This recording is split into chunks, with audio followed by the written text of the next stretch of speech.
Samantha Okafor loved waking up to the cadence of Lagos rain. The patter on the villa's skylights felt like applause for the life she and Mark had carefully choreographed. On this particular Saturday, 8 scented candles, one for every year of marriage, still flickered on their breakfast bar, the wax pooling like tiny golden lakes. Mark's deep laugh drifted from the living room where he was rehearsing a keynote for Monday's FinTech Summit. "My husband, the star." Samantha smiled, slipping into her silk robe. "Morning, love," Mark called, twisting off his wireless headset. He crossed the marble floor in 3 long strides and kissed her forehead. On the counter waited her favorite, Accra pancakes with a swirl of hibiscus syrup. Mark never forgot details. 8 years, she murmured, running a finger over the engraving on the silver frame that held their wedding photo, 2 20-somethings beaming against a sunset in Calabar. 80 more, if I'm lucky. Mark's eyes sparkled, but Samantha noticed the slightest flinch when his phone buzzed on silent. He turned the screen face down, then wrapped an arm around her waist. "No work today. Just us."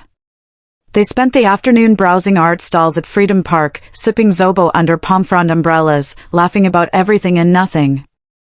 At one stall Samantha admired a bronze sculpture of 2 dancers locked in perfect sync. "It's us," she joked. Mark handed over his card before she could protest. Yet tiny fractures showed through the gloss. A message flashed briefly on Mark's smartwatch, "Can't wait heartsuit," and he quickly swiped it away. When Samantha teased him about his mystery admirer, he chuckled but redirected the conversation to dinner plans. That night, as moonlight streamed across Egyptian cotton sheets, Samantha whispered, "Tell me one new dream you have for us." Mark paused a second too long, then said, "A house in Cape Town, a bigger family." She drifted to sleep against his chest, unaware that for Mark, the word bigger held more truth than she could imagine. Monday dawned humid and electric.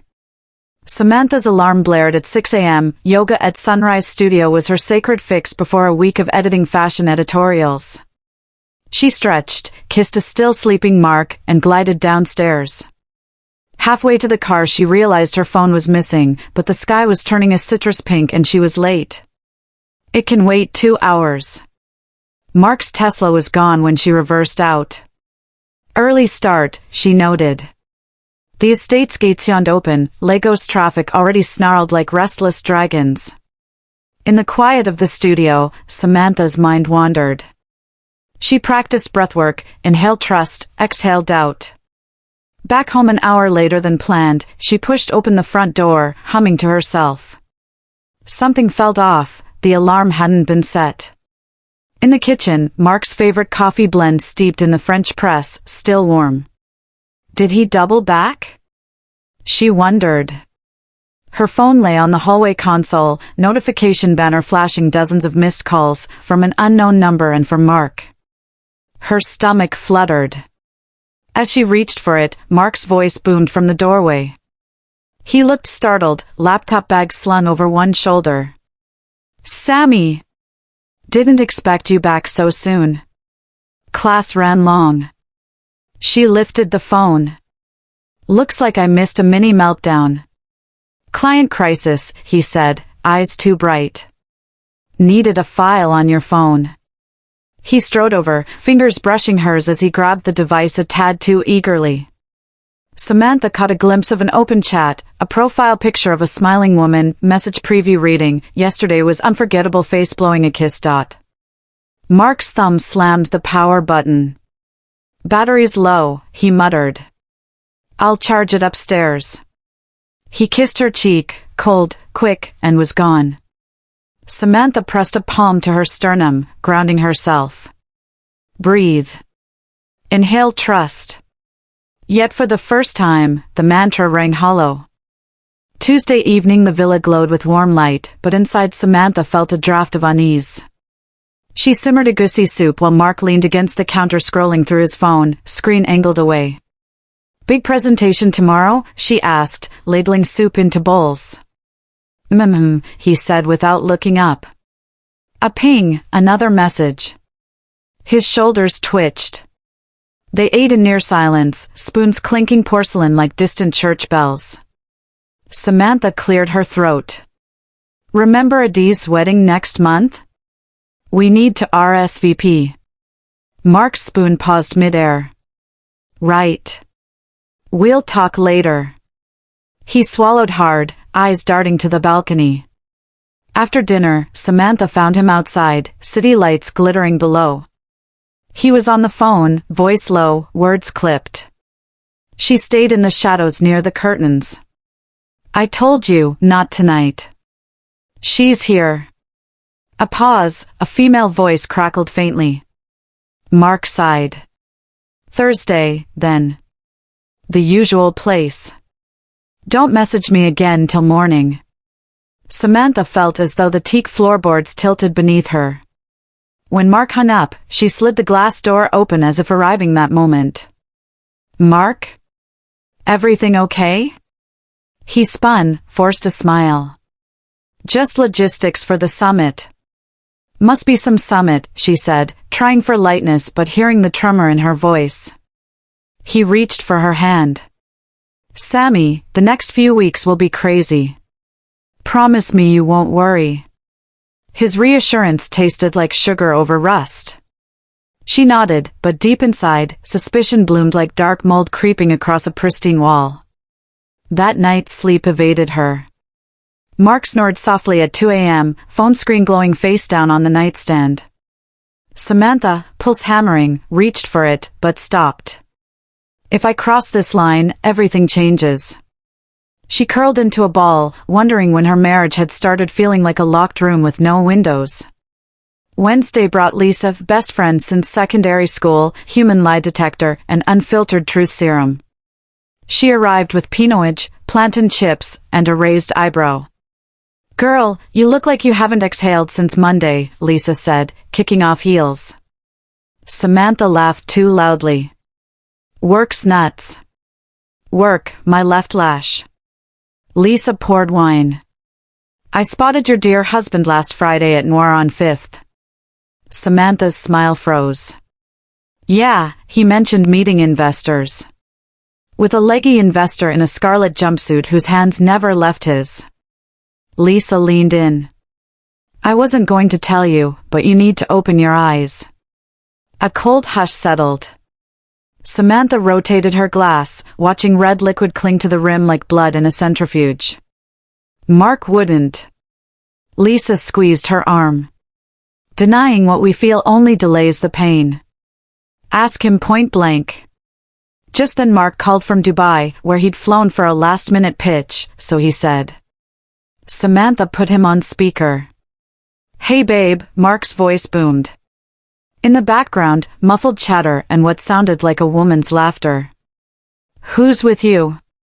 Samantha asked, throat tight. Clients. You know tech bros, rowdy.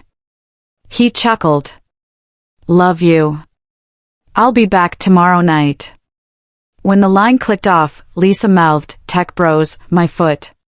Samantha pressed her palms to her temples. Maybe I'm paranoid. Lisa stood.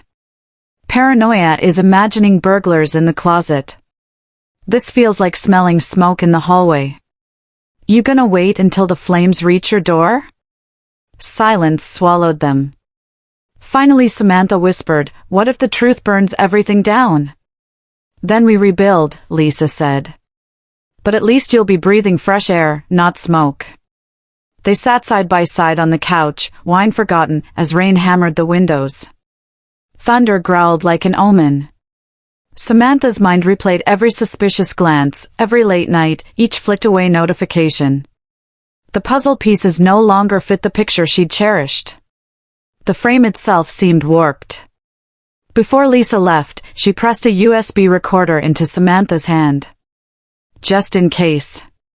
Samantha stared at the tiny device, its red record button like a blinking heartbeat.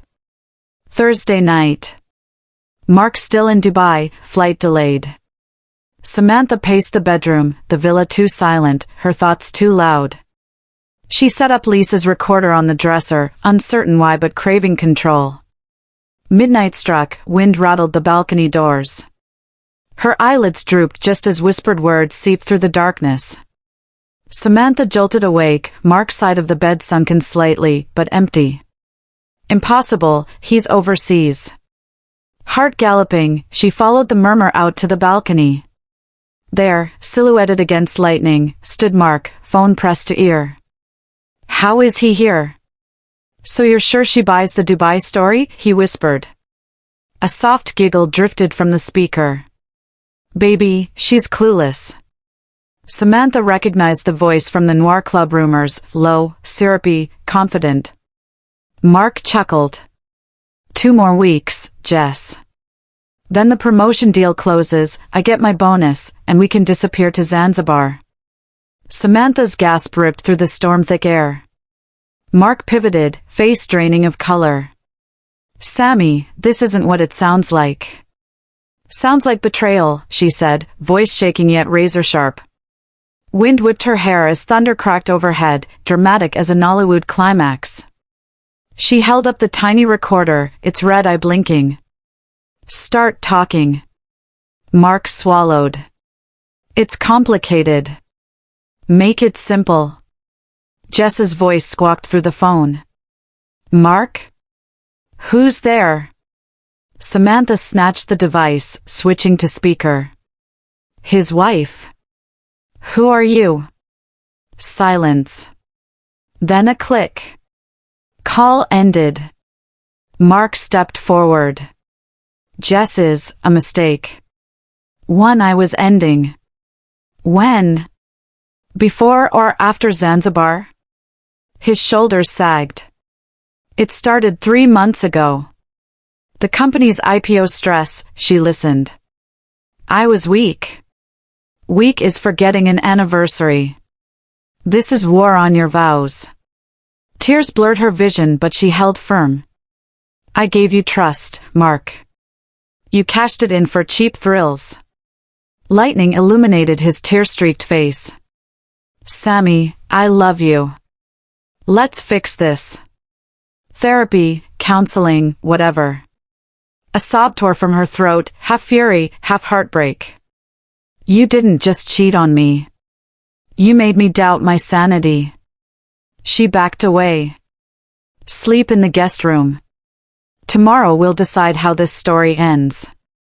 She turned, leaving him drenched in storm and shame.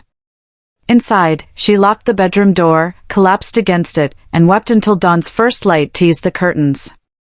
Amid the sobs, resolve crystallized.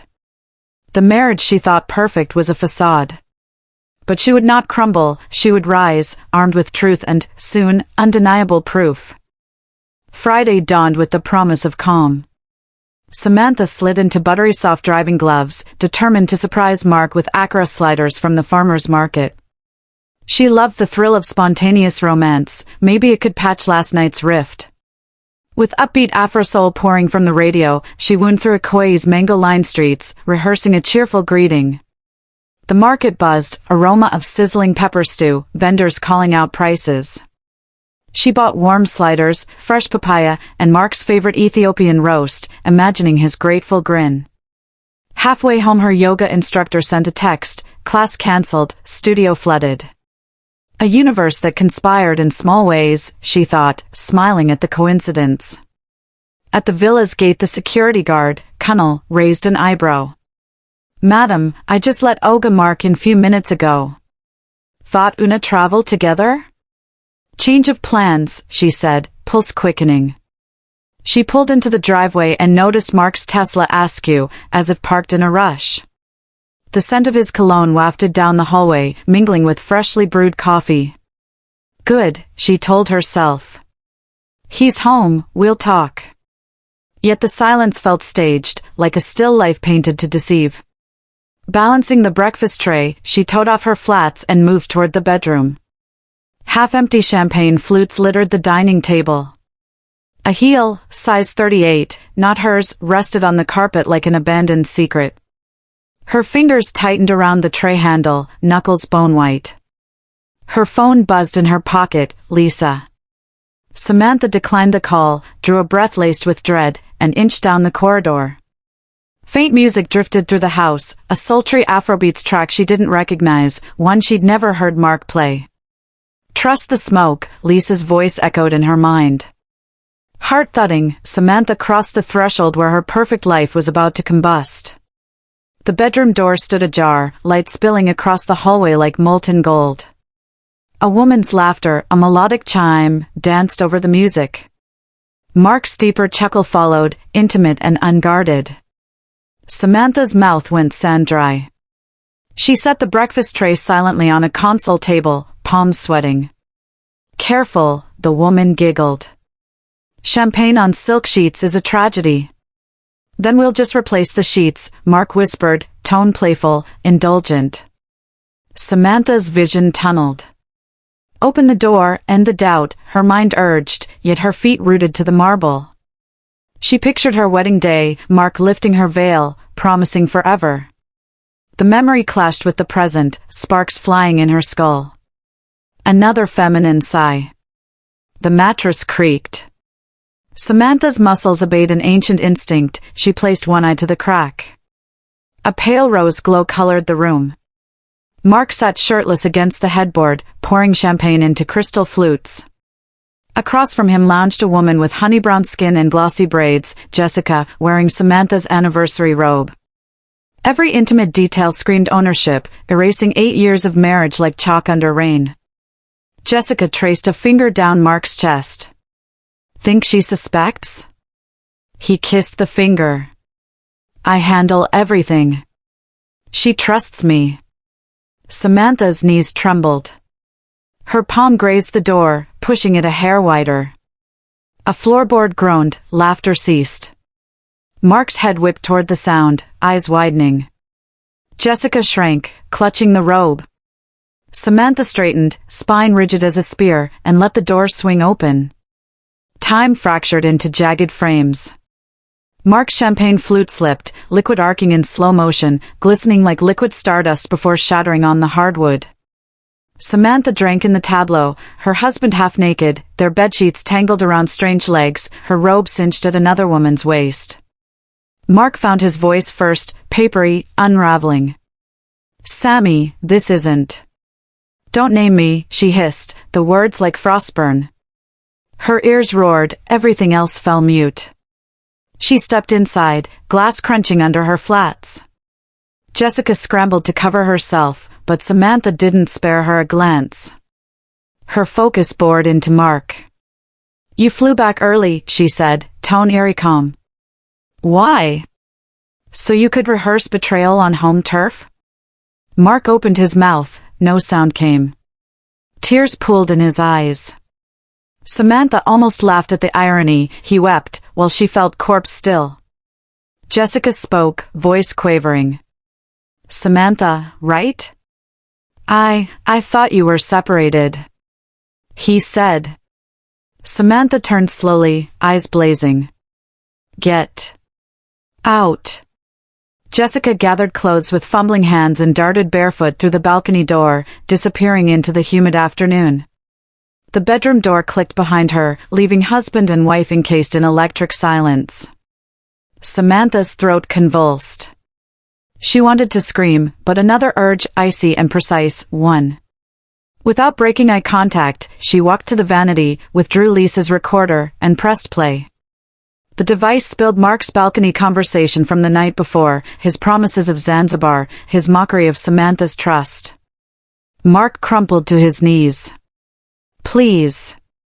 I lost myself. The IPO stress. Stress doesn't unzip trousers, she spat. Tears finally escaped, scorching her cheeks. I kept us alive. I believed in you. And you turned our marriage into a side hustle. Glass shards glittered like judgment at her feet. She stepped over them, out of the room, leaving the door gaping behind her like a wound that might never close. Samantha made it halfway down the corridor before her legs buckled. She slid against the wall, head in her hands, a silent scream ripping through her chest. Memories blitzed her, honeymoon sunsets, Mark carrying her across floodwater during Lagos rains, late-night business plan brainstorming. How could every tender moment coexist with this carnage? Her vision blacked at the edges. Connell the guard appeared, face blurred with alarm. Madam! Are you okay? She waved him back, words locked behind clenched teeth. Her body shook as sobs finally escaped. They came in convulsive waves, soundless, primal. Connell retreated, muttering a prayer. Minutes or hours passed, time lost meaning. Samantha's phone buzzed incessantly, Lisa again. She answered with a raw whisper. You were right, she croaked. Lisa's breath caught. Where are you? Home. It's done. I'm on my way. Samantha crawled into the guest bathroom and vomited. When she looked up, mascara streaks clawed her cheeks like war paint. She washed her face, stared at her reflection. The woman in the mirror, wild-eyed, jaw tight, looked both broken and dangerous. A phoenix buried in ash. A memory surfaced, her mother's Igbo proverb, he who awakens the tiger should know how to flee. Mark had roused something fierce, there would be no fleeing for him. She rose, dried her face, squared her shoulders. The collapse had passed. What remained was molten resolve cooling into steel. Lisa burst through the front door at dusk, cheeks slick with rain. She found Samantha seated at the dining table, laptop open, papers strewn, bank statements, hotel invoices, Mark's call logs. The breakfast tray sat untouched, acra cold, a fly buzzing lazily above it. Sammy, talk to me. Lisa gripped her friend's shoulder. I caught them, Samantha said, voice hollow but steady. And I recorded him, every lie. Lisa's gaze swept the evidence. We go scorched earth. Footsteps thundered down the stairs. Mark appeared, hair disheveled, t-shirt stained with champagne, desperation radiating. Sammy, I can explain everything. He didn't seem to notice Lisa, or maybe didn't care. Lisa rose, blocking his path. You've explained enough. Mark ignored her. Sammy, please. Remember our first apartment? We survived on Indomie noodles and dreams. Don't throw us away. You threw us away when you invited another woman into our bed, Samantha replied, meeting his eyes with glacial calm. He sank into a chair opposite her. The affair meant nothing. Stop, she snapped, slamming a ledger shut. Here's what means something. She read aloud travel expenses, e-hotel, Lekki, Nigerian Naira 185000. 2 guests. 6 months ago, the night you said you were at your mother's. She dropped the ledger. Dozens more entries, Mark. This is your nothing tally. Mark's shoulders sagged. I was stupid. Greedy. I can't justify it. Good, Lisa said. Because neither can a judge. Mark's head jerked up. Judge? Samantha clicked to a fresh email draft addressed to a top divorce attorney. I own 70% of this house, remember? Paid the mortgage while you chased startups. You'll move out tonight. The words detonated in the room. Mark's face twisted, shock, then pleading. We can fix us. Therapy, the church. Samantha's voice sliced through. You gave therapy to Jessica between our sheets. I'm done. Mark stood, fists clenched. You're overreacting. Careful, Lisa warned, stepping closer. Samantha remained seated, utterly composed. I have an entire server of proof. The recorder. CCTV backups. My lawyer will love it. If you contest, I'll upload everything to YouTube. Remember how quickly scandals ruin share prices? Mark deflated, anger punctured by fear. His company's IPO was weeks away, any hint of scandal could vaporize millions. He lowered his gaze. What do you want? Pack a bag. Stay at a hotel. Tomorrow we discuss asset division, civilly. You'll cooperate, for your own sake. Silence stretched, broken only by the ceiling fans were. Mark nodded once, a broken marionette.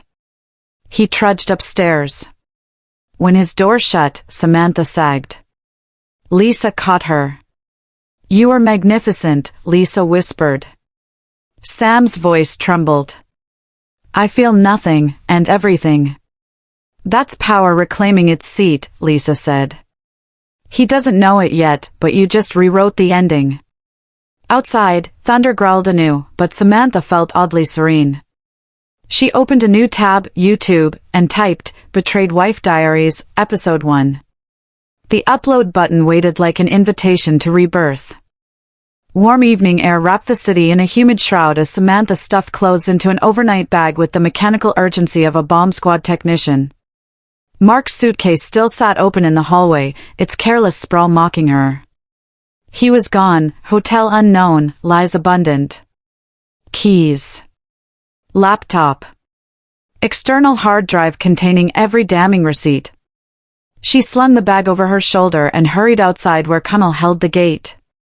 His eyes brimmed with questions he dared not voice. "Madam, safe trip," he whispered. Samantha managed a nod and drove off, streetlights streaking past like comets. She told herself she wasn't running, just regrouping. Yet her chest felt caged, breath shallow. Each traffic light hammered a single thought: you are free. Drive. Lisa's townhouse glowed when she arrived. At the door, Samantha's composure shattered. She folded into her friend's arms, sobbing wordlessly. Lisa guided her inside, brewed chamomile, and waited as Samantha's story spilled out in ragged bursts: Jessica, Zanzibar, the shattered champagne flute. When the account finally ran dry, Samantha stared into her tea. Part of me still expects him to text good night, like nothing happened. "That's trauma talking," Lisa said. "Let it talk, but don't let it drive." They curled on the couch under a woven throw. Samantha's phone buzzed. Mark read heart. She flinched. Lisa grabbed the device, declined the call, and switched it off. "Tonight you rest," she insisted. "Tomorrow we plan." Only at 3 a.m., cocooned in Lisa's guest room, did Samantha finally sleep, dreaming of glass cracking beneath ocean waves, of wings struggling to break the surface and rise. Sunbeams sliced through gauzy curtains, painting the room in hopeful gold. Samantha woke to the smell of fresh puff and coffee. Downstairs, Lisa sat at the dining table with a whiteboard, marker uncapped. "Operation Phoenix," she announced. "Goal, rebirth." Samantha almost smiled. Step 1? Timeline of deception. Lisa drew a crooked line. Together they plotted every red flag. November, Mark's sudden health club obsession. February, new cologne Samantha never smelled at home. April, boys' trip to Accra that coincided with a text message black hole. Seeing the pattern on paper ignited something fierce. 8 years of love versus 8 months of lies, Samantha said, tapping the board. I gave him loyalty, he gave me leverage. Next they reviewed finances. Samantha discovered 2 secret credit cards, both nearing their limits: lavish dinners, jewelry, hotel suites. Mark's double life wasn't just emotional, it was financial rot threatening to sink them both. Lisa whistled. He's hemorrhaging cash. That IPO bonus must be his lifeline. An idea sparked, revenge that hit harder than harsh words: take away the money fueling the affair. Samantha's lawyer, Barrister Uche, confirmed by phone that frozen joint accounts were possible once divorce proceedings started. Reality check, Uche said. You're entitled to protect marital assets. Samantha hung up, heartbeat thrumming. Yesterday she collapsed, today she strategized. The shift felt like stepping from shadow into sun. That evening she drafted a mission statement in her journal: I will convert pain into power, my story will expose lies, help others, and rebuild my life. The words glowed on the page, a contract with her future self. Monday morning found Samantha and Lisa parked outside Mark's office tower, tinted windows rolled low. Samantha felt absurdly like a secret agent heroine, adrenaline fizzing in her bloodstream. I can't believe I'm stalking my own husband, she muttered, adjusting sunglasses. Correction, gathering intel, Lisa said, camera poised. At 11:07 a.m. Mark emerged flanked by Jessica in a cobalt sheath dress. They laughed, oblivious. Lisa snapped burst photos, hand on lower back, shared umbrella, whispered confidences. Evidence. Next stop, a boutique hotel in Victoria Island. Samantha's throat constricted as they watched the pair disappear behind revolving doors. The betrayal felt brand new, razor sharp. But she lifted her phone and tapped record, narrating the date, time, location, turning heartache into documentation. Inside the car, Lisa squeezed her hand. This isn't about obsession, Sam. It's about clarity and court-admissible proof. Back at the townhouse, they built a digital dossier labeled Project Daylight. Email threads, GPS screenshots from Mark's Tesla app. Samantha still had admin access, receipts, photography, voice memos. The file head count grew, 212 items. That night Samantha uploaded a blurred still of Mark and Jessica to a freshly created, anonymous YouTube channel, Shadowed Vows. The video, 30 seconds of voiceover, shared her story without names, urging viewers to trust their intuition. Within 12 hours the clip hit 8,000 views, comments flooding with similar tales of deceit. Lisa refreshed the analytics. Algorithm likes raw truth. Samantha stared at the rising numbers. Each view felt like a hand reaching through cyberspace, squeezing hers. She wasn't alone. And neither was Mark, his secrets now had an audience. Wednesday morning the channel's subscriber count surged past 25,000. Samantha posted episode 2, a careful breakdown of red flag behaviors, overlaying censored proofs. In one freeze frame, Jessica's face was accidentally left semi-visible. Viewers, ever resourceful, reverse searched the image within hours. By lunchtime #Jessica Koro trended on Nigerian Twitter. Screenshots of her LinkedIn profile, TikTok dances, even her parents' small pharmacy surfaced. Comment sections flamed, homewrecker, office Jezebel, queen of sneaking. Samantha hadn't intended to expose Jessica so publicly, guilt pricked her. Yet when Jessica herself went live on Instagram, tear-streaked, claiming victimhood, compassion dissolved. Jessica insisted she'd been duped, had believed Mark was separated, and begged trolls to stop contacting her family. Samantha watched the live stream with Lisa. She's spinning, Lisa noted. Classic damage control. Then Jessica said something that froze Samantha's blood. Mark told me his wife was controlling, violent even. He feared for his safety. A growl built in Samantha's throat. She typed a community post, the other woman is now portraying me as abusive. For transparency, tomorrow I will release audio recordings that speak for themselves. Mark's WhatsApp pinged her phone, she still received mirrored desktop notifications. Sammy, please stop this online madness. You're ruining lives. She typed but didn't send, I'm just illuminating the truth. Instead she forwarded his plea to her cloud drive titled Self-Incrimination. The next day episode 3 dropped, raw balcony audio laced with Mark's laughter about Samantha's cluelessness. The internet exploded. Memes of Mark hiding under hotel beds circulated. Investor blogs picked up the story, whispers fluttered through the fintech community that his IPO faced reputational risk. Samantha scrolled reaction threads deep into the night, half numb. Lisa set down chamomile tea. You wanted daylight? The sun is blazing. And in that glow Samantha finally felt the warmth of justice, not perfect, sometimes messy, but unmistakably hers. Saturday, the day YouTube sent Shadowed Vows its first ad revenue report, 940,000 Nigerian nairas in under a week. Samantha blinked at the figure. My heartbreak paid my rent, she snorted. But vindication ballooned further.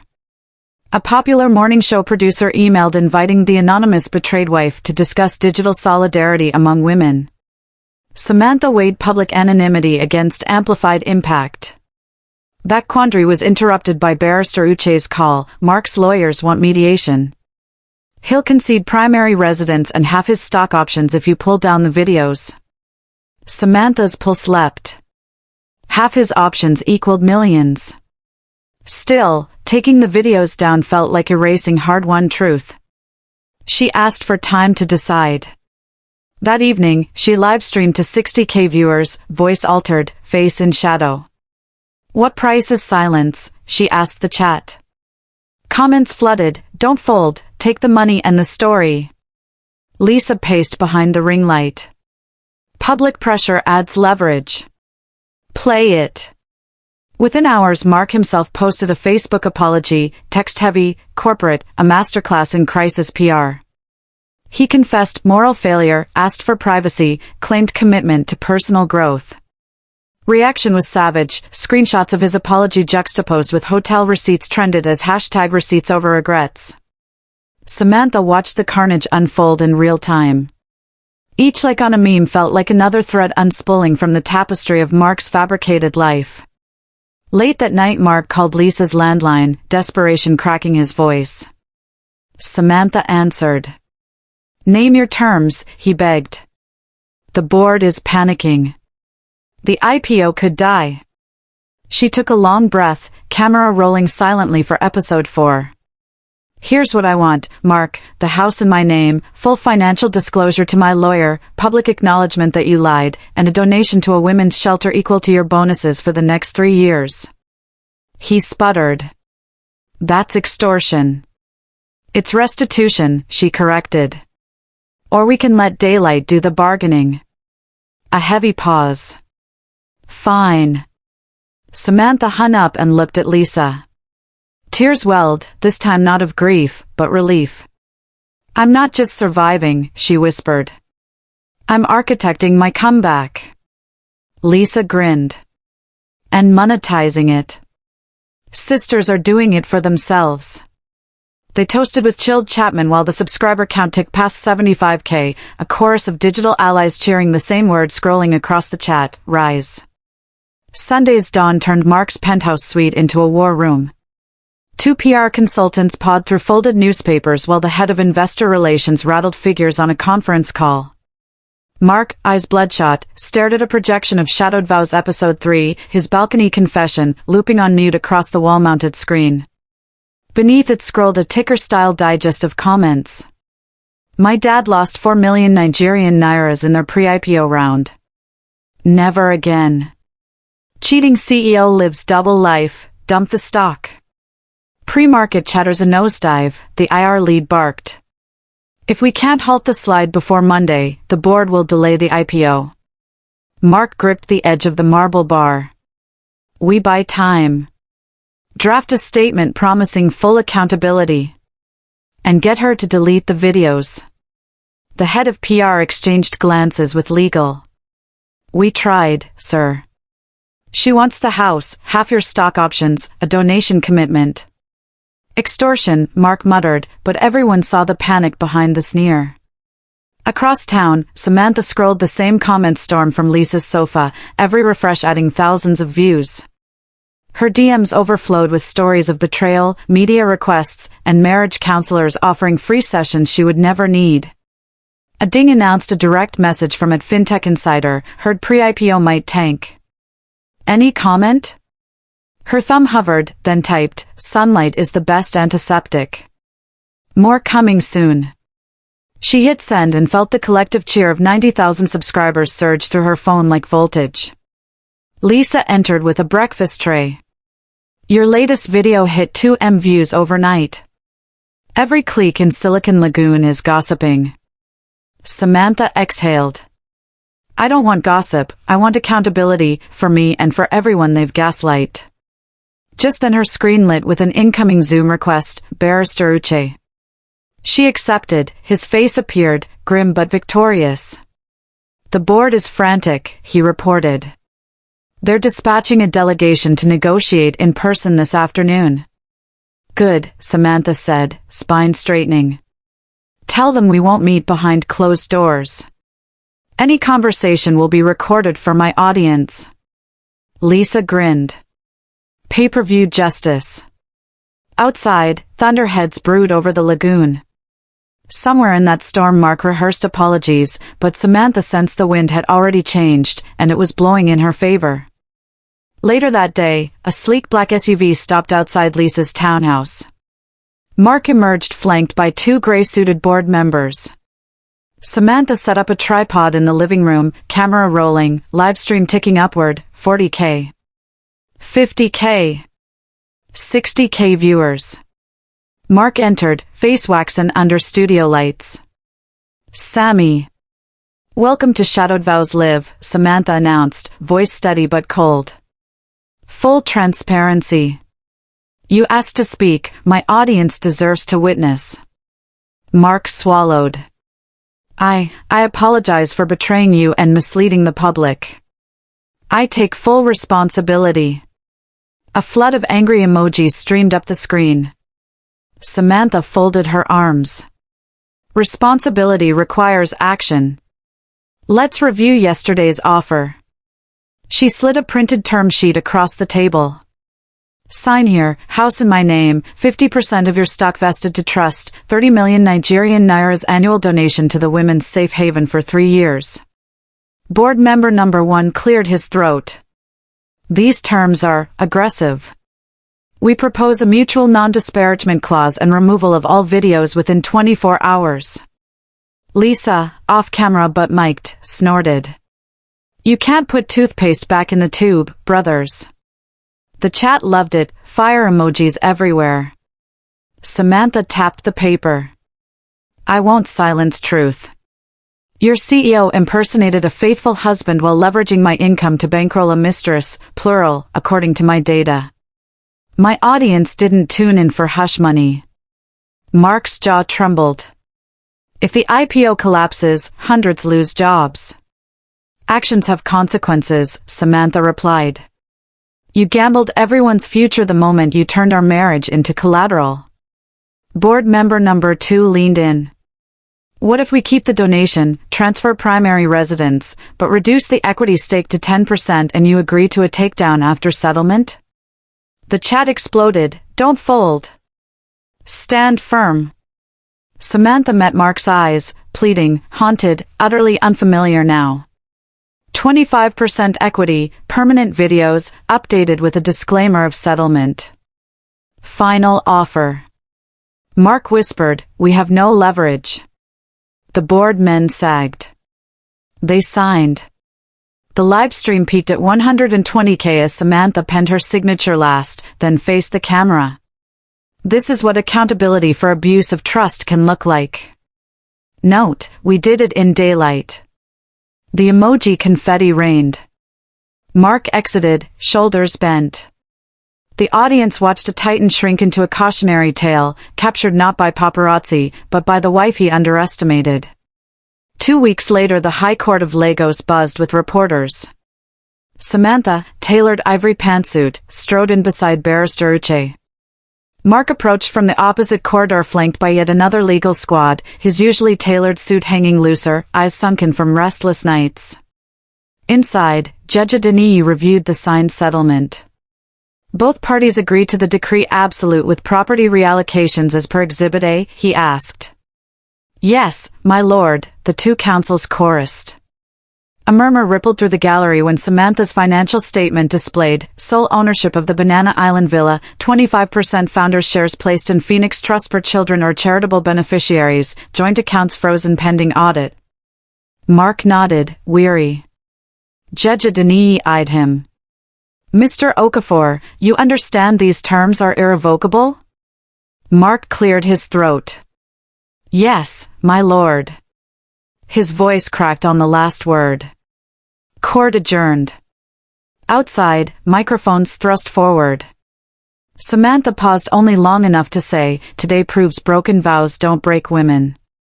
She left the rest to social media, where episode 5, Courtroom Closure, was already queued.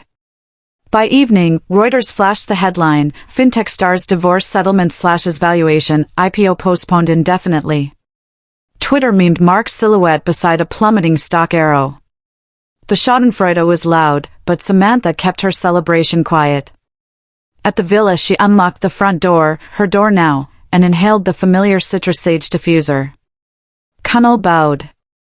Congratulations, madam. Thank you, Kunal. Time to redecorate. She walked room to room, voice memos open, noting changes, remove marital portrait, replace sheets, repaint balcony teal, turning the shrine of betrayal into a sanctuary of self felt like exhaling after years of shallow breaths. That night, she streamed episode 5, camera soft-focused, hair loose.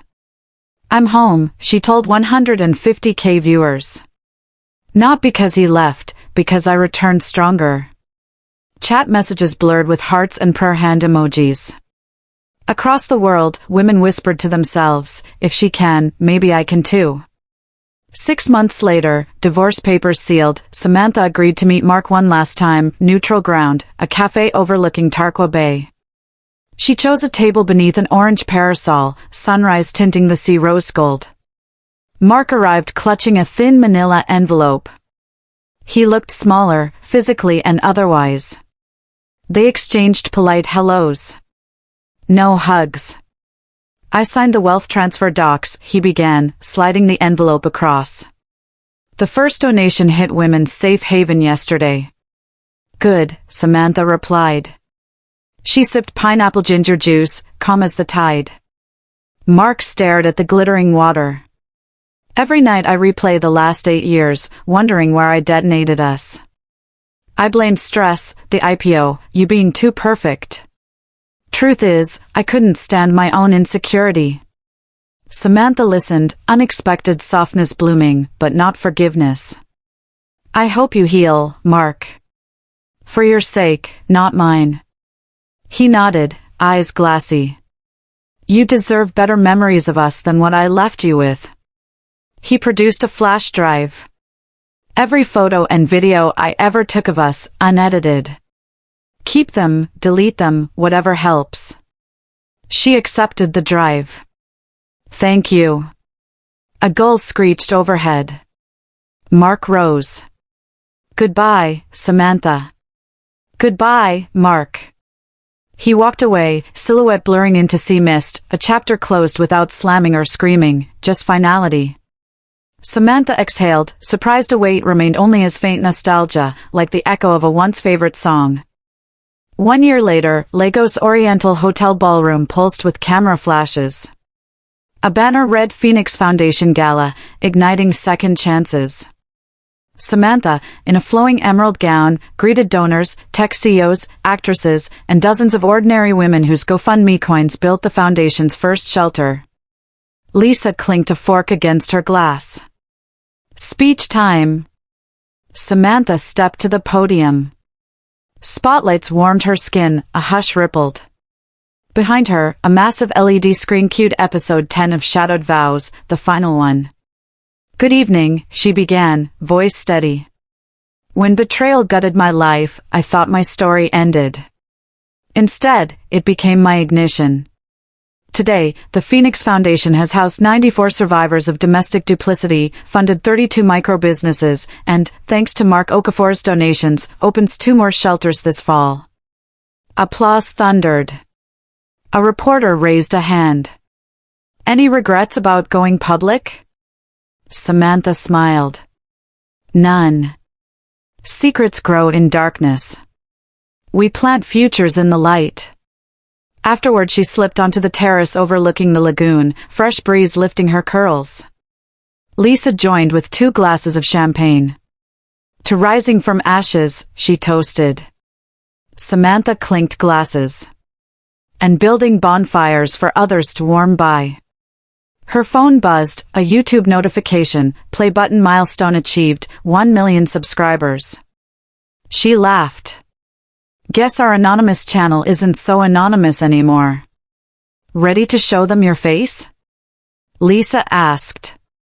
Samantha considered the glittering skyline. Tomorrow. And she meant it. Tomorrow she'd post episode 10, camera fully on, real name in the credits, because shame no longer lived in her bones. She'd survived fire and learned to wield it. Back inside, a young woman approached, eyes shining.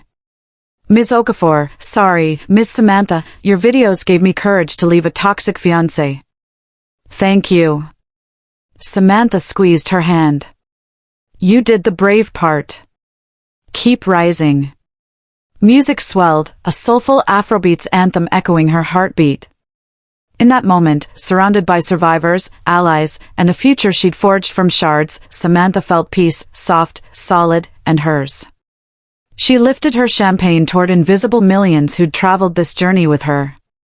"We rise," she whispered, and the night seemed to whisper back. The end.